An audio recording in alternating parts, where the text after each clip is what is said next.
Danny Flexon here for SecondsOut. Delighted to be joined by Eddie Hearn here at Origin Gym in Rainham. Eddie, how you doing? I'm doing good. Rainham Bosh. Not too far from me, 20 minutes from the office. So good gym actually. First time been down here. Nice facilities, and a big man in the back getting ready for a massive night for him August 12th. I know it's Dillian Whyte against Anthony Joshua, but also for Johnny Fisher, it's his first big step up, first 10 rounds, and a big moment for him. We'll talk about that and the Whyte-Joshua fight, or Joshua-Whyte fight rather, in a minute. But first of all, let me ask you, you're on Piers Morgan last night. So let me start by saying I loved it. You were right about everything, I think is what he said at the end. But jokes aside, what was the experience like? Was that your first time on? Yeah, it was. I've known him a while, and I've bumped into him on holiday recently.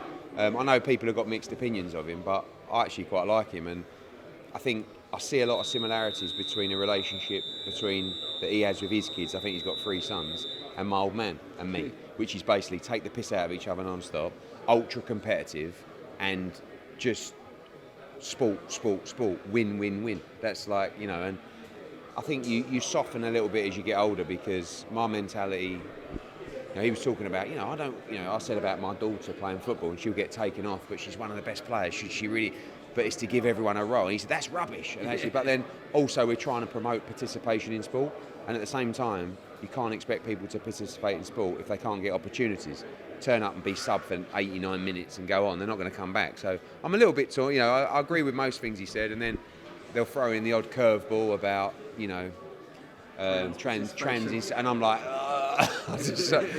and I agree with most of what he said, but it's a mad world, and I feel like a lot of those times when you debate that stuff, to debate such a general, such a wide range of topics, like, I'm not intelligent enough to do that. I don't know enough about. No, but I don't know enough about stuff. I don't want to start getting into debate about something I actually don't know enough about.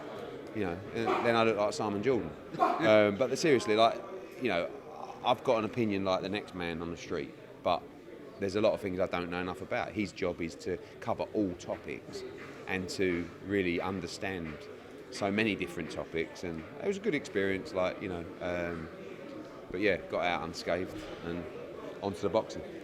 Simon Jordan catching a stray there, nothing new for him.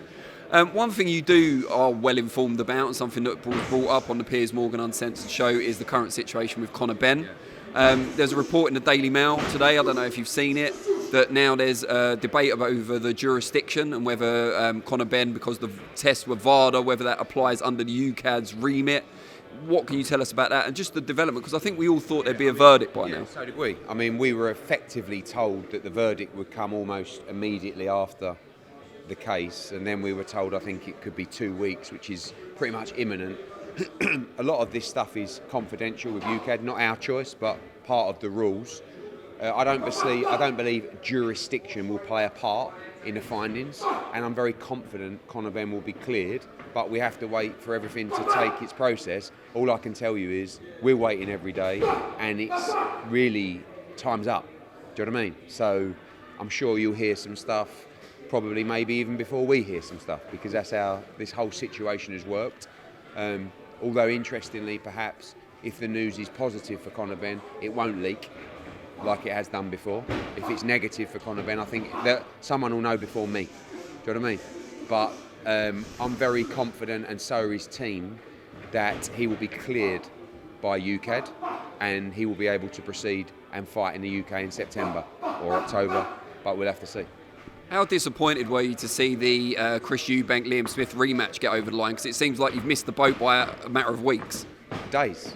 I mean, it's almost as if we could have got the decision earlier, but we didn't, and just unbelievably we missed out because we didn't get the decision earlier. But that's a sceptic in me. So disappointing for Eubank and for Calla, because they were desperate to make the Conor Benn fight. It was a much bigger fight than the Liam Smith fight. It's a massive fight for us as well, and we'll see what happens in the future. But right now we just have to focus on when he can return, where he can return. I know there's always been a lot of criticism about Conor, but really, the first thing he had to do was go through the WBC situation with VADA, because it was their test. Then people, once he got reinstated into the rankings, people said, well, he's swerving the board, he's swerving the UKAD. So now he's gone through that process as well. So if he gets cleared, I hope that, there's at least the respect that he's gone through that process. And by the way, and people talk about, oh yeah, well, he's paying for a lawyer. He spent hundreds of thousands of pounds through that process to defend himself with the science. So it's been horrible for him, and it is coming to a close. One way or the other, this is coming to a close. And you know, a little thing came up on my phone the other day where it was a year since the test. And I thought, fuck me, a year. I've talked about this every day for a year. And it's been, no, I don't worry about it being tough for me. Imagine what it's been like for him. You know, and especially if he's innocent, like I believe. So hopefully it's coming to an end, and hopefully we see him back in the ring soon. Now, moving on to the heavyweights and this big show that Johnny Fisher will be challenging for his first pro title on. We talked about catching some strays with Simon Jordan. Poor old Rob McCracken, sitting at home, like drinking his cup of tea or in the gym, suddenly caught a few from Anthony Joshua. Well, what did you make of that when you saw those comments? I think that was more about AJ responding to Carl Froch's comments, you know, and I don't like the whole situation. I just got asked about it then, and it's quite a unique situation for AJ because he's never really had any external beef, has he, really, with anyone. But I think he's kind of at the stage in his life now, or his career, where if he feels strongly about something, he's going to speak up about something. I mean, he did it even about Talk Sport, you know, at the media day. He just turned around and went, you lot, you know, he sees things, he watches things. Don't think that he just stays in a room and turns off his phone. Like the rest of us, we can all say social media is bad for you and it's full of shit and that, but we still let it infiltrate us. And he has done that, and obviously he's seen Carl Froch's comments, and he didn't like them. I didn't like them either. And Froch is Froch. They're all legends. AJ, Froch, Rob McCracken. Do you know what I mean? And they've all had great relationships. I don't. It's probably an unwanted distraction going into what really is arguably the most important fight of AJ's career. So, but he's in a really good place, you know. And genuinely saying that, when I went to Dallas, there's no anger in him towards that situation. He's just training really well with Derek James and really excited for the fight. Can you see why people have an issue with the fact that Rob McCracken's helped him to an Olympic gold medal, unified world titles, according to AJ, without teaching him the defence? I mean, that seems like a bit of a stretch. Yeah, I mean, look, when AJ made changes originally, he brought in different trainers to cover different elements. One was for defence, one was for strictly pads, and Rob was the gaffer. You know, AJ would never make a decision without... Rob McCracken was more than a trainer. He was a mentor. He was almost like a manager figure as well, almost like a father figure at sometimes. But relationships come to an end in sport, and it's like, you know, AJ felt that he needed to improve. I think the defence thing was more probably a jibe to return serve to Carl Froch about what he'd been saying, you know, when he said about his... I mean, it's all like, you know, but I don't mind it. Like, it's quite unusual for AJ because he's not normally involved in controversy. But honestly, I think it's a reflection of where he's at with his career and life, which is, I've played my part. I'm going to do me now, yeah? So I'm not speaking on his behalf here, but I almost feel like it's a, fuck you, I'll do what I want, say what I want, it's all on me, I've got to go in and win this fight, I'm the one fighting. So, you know, if you rate me, if you don't rate me, if you value me, if you don't value me, don't care. And I think that was and I know for a fact that AJ respects Rob McCracken deeply. He owes a huge amount of his career to what Rob did with him. But like all things, AJ just felt that he needed to improve and went elsewhere. We've got a heavyweight title fight taking place in August. Unfortunately, on your side, you're not promoting it, but it's still a big fight out in Poland. Big ask for Daniel Dubois. What do you make of his challenge to Usyk? I mean, he's got all the attributes that you'd want when you face Usyk, which is basically size and power. But as we found in the AJ fights, that doesn't just win you the fight. And, you know, I lost count of the amount of people that were saying to me in the first fight, particularly in the second fight, what AJ needs to do is just stick it on him. Do you know what I mean? It's really not that simple. I mean, Dubois has a massive size advantage, as did AJ, but you've got to make it count. He's a very big puncher, Daniel Dubois. My worry is a few things, if I'm just analysing it, and this is not as a hater or a rival promoter. I wonder how mentally he can prepare for that fight, and how the moment, the occasion, and facing Usyk, he'll deal with that mentally. Because when I saw Joe Joyce outbox him and break him down mentally in the fight, that's unbelievably worrying when you're about to fight Alexander Usyk. And every fighter that I know that's fought Usyk has said the same thing about how he drains them mentally, with his feet, with his presence, with his movement. Look at Tony Bellew, for 6 rounds, doing well in the fight, and then just completely drained. And even AJ, he was doing well in the second fight particularly, but just, it's the movement, it's Bosh. And, it's ultimately making sure that you can compete with a master. So I don't see Daniel Dubois winning 1 round of the fight. But can he win the fight? Yeah, he does have the power to win those fights, and I hope he does. But I think it's a big ask. But for me, the key is going to be mentally, and obviously, no Shane McGuigan. I think Don Charles is trained him, who's a very good trainer as well. He's been in big fights, but he's got to get him in that place. Because I tell you what, Alexander Usyk does one thing: he'll make you question yourself. Out of the ring, inside the ring, you can overthink the situation. I think AJ did in the first fight particularly, and it ain't easy. And you're talking about Daniel Dubois, who is a talented fighter but doesn't have any kind of elite heavyweight win on his record, fighting one of the all-time pound-for-pound greats. But he has the power, and I hope he can do it. Fury and Ngannou, will you pay for it? No. I mean, I don't I think that so many interviews you give now, obviously you put the headline in, and a lot of people don't read the whole interview. I've said a million times, I don't blame Ty. It's not like, he's making a load of money for fighting a bloke who ultimately has never had a boxing contest in his life, right? Good luck to him. But it's disappointing for boxing because the Usyk fight was the one to make, the undisputed heavyweight world championship. And if you want to go down as a modern day great, you have to beat Usyk and AJ. I understand Usyk is obviously the number one, so he's the priority. But you have to have wins like that. I said to Piers Morgan last night, he said, well, he will go down as a great. I went, who's he beat? Well, he's beaten loads of them. I went, who? And he goes, well, he beat Klitschko. I said, granted, unbelievable win in Germany. He beat Wilder. Yep, great. Who else? I mean, he didn't actually even know. But I said, Chisora and Dillian White. But ultimately, the reality is the resume is not a modern day great resume.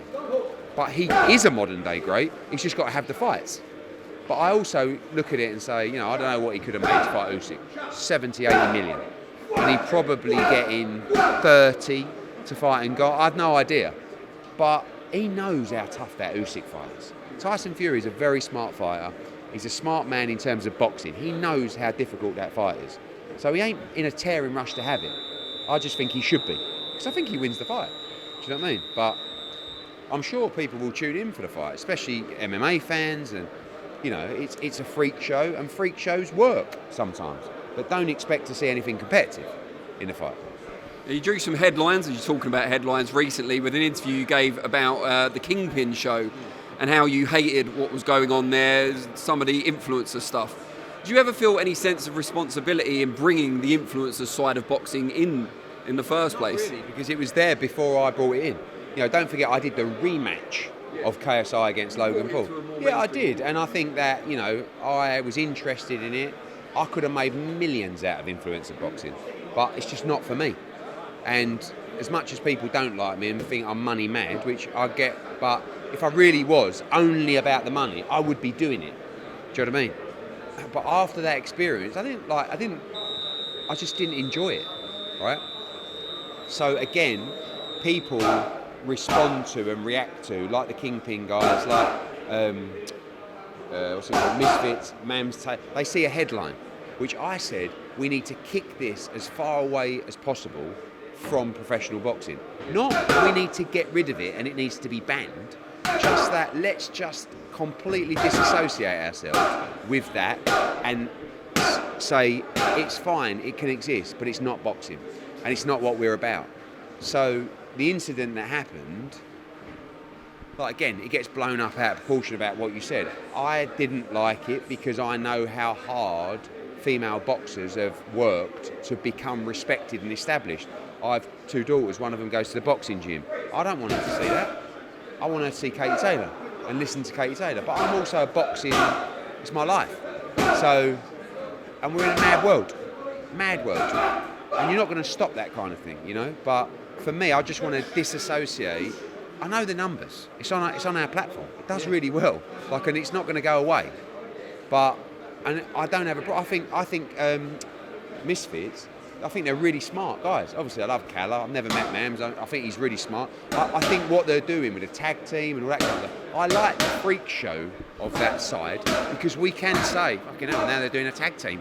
What's going on there? But it's entertainment. It's not boxing. So I do what we do, and we do it because we love it, and we don't do that because I just don't have the same passion for it. In that case, then, how do you feel about sharing a broadcasting platform, one that's predominantly known for boxing, with Misfits? I don't really think about it like that.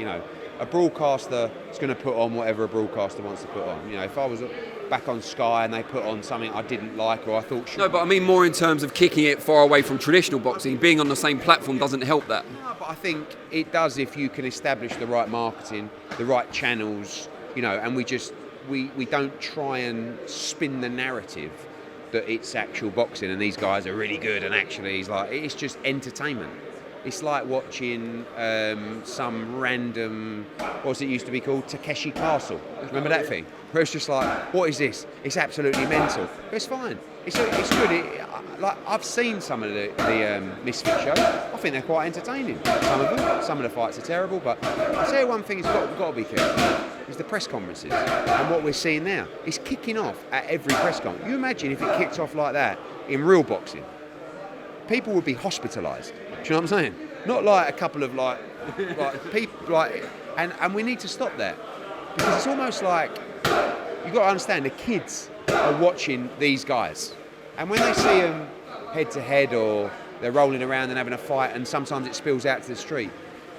You don't want the kids to see that. Let's also respect the code of. I know it's not boxing, but at least if we're going to participate in it. Some way we have to act responsibly and try and instill the same values because these guys are important role models. Whether we think they're a role model, they are to the kids. Do you know what I mean? So they've actually got a responsibility to act in the right way. But this is another Piers Morgan conversation where I'll end up debating it and pissing someone off. But that's just my thoughts. You're right about it already. Just to ask as well, while we're on DAZN, Laura Woods seems to be departing, going to TNT Sport. Big deal for her. She's going to be fronting football coverage, among other things. How much of an input, if any, do you have in those sort of decisions? All of them, because, that's not a decision that we had. Ultimately, she had a huge offer to present Champions League football on TNT, which was the dream job of her life, and part of it was exclusivity, which, means that, unfortunately, she can't do the boxing anymore. We run the entire production for DAZN on Matchroom shows and also on some other shows. We just did the production at the Josh Kelly fight. Matchroom Media did that.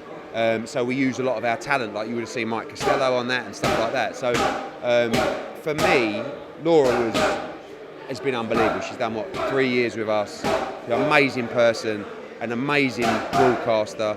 We're gutted to leave her, but also we understand she's taken her dream job on a Champions League, and with that came exclusivity to the channel. So now we look at our talent as we do when every year is up, which for us is when we started, which is around July and August, and we reposition our talent, we bring new people in. That lead presenter role is something that's a very particular skill, and it's a very tough recruitment process, especially to find someone to replace Laura. But we feel like we've got some announcements coming of the right people for that role. And I think we've got the best commentary team, the best analysts already. And it's very important to us to maintain that talent. And just finally, because I know there's a lot of people waiting to speak with you, just a quick breakdown and prediction for this weekend's big fight, Terence Crawford, Errol Spence Jr. Great fight. I am going for a Terence Crawford stoppage. I think they're both unbelievable. I just look at it with two things. Number one is, I think Errol's had more wear and tear over the years. One from the car, and the tear, and three, some fights. And I think he's unbelievably mentally in fights. I think he's a little bit of a sicko in the head going into fights. And I'm not sure if he stops it, but I think he wins, and I think he could stop it. It all depends. Sometimes you make these big fights and they're cagey for 6-7 rounds, and it might be like that. But if it catches fire early, then I think he'll stop it. And, I'm not a betting man, but I like to be Terence stoppage and a Jake stoppage. Maybe as the little speed. Cheers, Eddie. Always a pleasure.